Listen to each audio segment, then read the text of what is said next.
media type that we used to see a lot more of than we do today is coaxial cabling. Coaxial cabling was popular back in the early to mid 90s and late 80s when it was used in 10 base 2 and 10 base 5 Ethernet networks.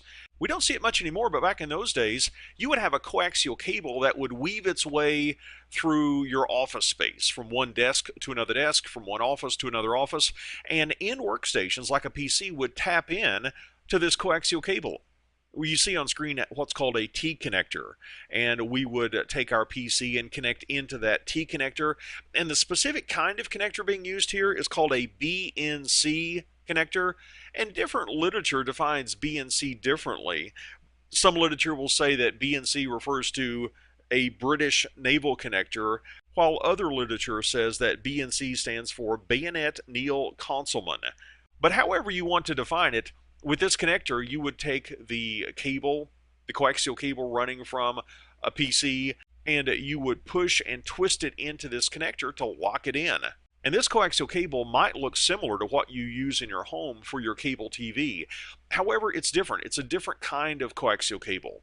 What you use in your home for cable TV is probably either RG59 or RG6. RG6 being the newer and better standard, but those cables have an impedance of 75 ohms. The coaxial cable used in networks has an impedance of only 50 ohms.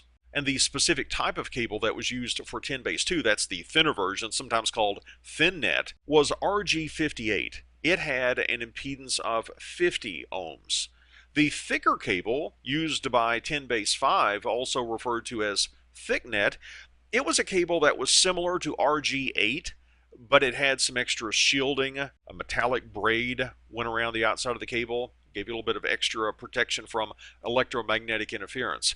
Again, coaxial cabling, very popular back in the days of 10 base 2 and 10 base 5. We really don't see it much these days for network use, unless you want to consider the fact that many people get broadband access through their cable television company using a cable modem.